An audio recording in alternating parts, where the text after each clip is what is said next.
বর্তমান সময়ের সবথেকে ভয়ঙ্কর বিষয়টি হচ্ছে বিচ্ছেদ। এই বিচ্ছেদ থেকে বিবাহিত অথবা অবিবাহিত কেউই রক্ষা পাচ্ছে না। বিচ্ছেদটা সাংসারিক অথবা রিলেশনশিপ, যেভাবেই বলুন না কেন, সব দিক থেকেই হচ্ছে।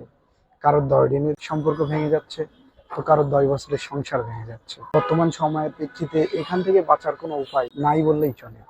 আপনি দেখুন না, একটু মিলিয়ে 10 দিন, 15 দিন, 20 দিন, 2 মাস সম্পর্ক টিকছে না, সংসার টিকছে না, আজ বিয়ে হচ্ছে, 1 বছরের মধ্যে সংসার ভেঙে যাচ্ছে।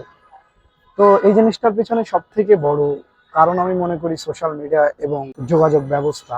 এই ব্যবস্থা উন্নতির পাশাপাশি আমরা যে সুবিধাগুলো পেয়েছি তার একটি কুফলের মধ্যে এটি একটি কুফল। যেমন ধরুন, এখান থেকে আপনি 20 বছর বা 10 বছর আগে হিস্টোরি আপনি ঘাটাঘাটি করেন, তাহলে দেখবেন এই ডিভোর্সটা কিন্তু তখনও ছিল, বা এই বিচ্ছেদের ব্যাপারটা তখনও ছিল, কিন্তু এত পরিমাণে ছিল না। এত পরিমাণে বিচ্ছেদ হওয়ার সব থেকে বড় কারণ হচ্ছে এই সোশ্যাল মিডিয়ার ব্যবহার, যোগাযোগের আধুনিকরণটা।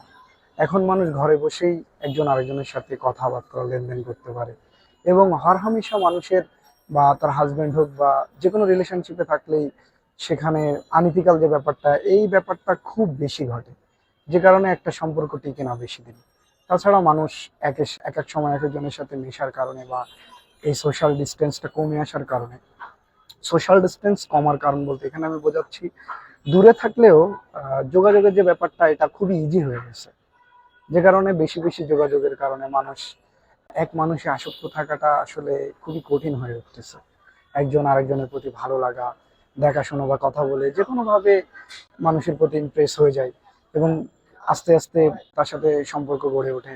এরপরে কিছুদিন গেলে দেখা যাচ্ছে তাকে আবার ভালো লাগে না, আবার নতুন একটা সম্পর্কে, নতুন একটা মানুষের সাথে পরিচয়, নতুনভাবে যে সবগুলো হচ্ছে, আসলে নতুন মানুষ খুঁজে পাওয়াটাই অনেক ইজি হয়ে যাচ্ছে এই সোশ্যাল মিডিয়ার কারণে। তো তার মানে এই নয় যে আপনি সোশ্যাল মিডিয়া ব্যবহার বাদ দিয়ে অথবা ডিভাইস ব্যবহার করা বাদ দিয়ে এই সমস্যা থেকে সমাধান পাবেন। আসলে এভাবে সমস্যার কখনো সমাধান হয় না।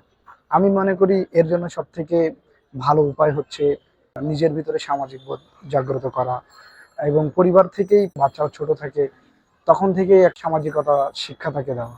কারণ আপনি যদি এখন বর্তমান সোশ্যাল মিডিয়া দেখেন, ছোট ছোট বাচ্চারা এর থেকে কিন্তু বাইরে না। এইভাবে যদি চলতে থাকে অথবা বিচ্ছেদ এভাবে যদি ঘটতে থাকে, একটা সময় যে, যদি দেখেন বর্তমান সময় পশ্চিমা বিশ্বে কিন্তু কন্ট্যাক্ট ম্যারেজ হয়।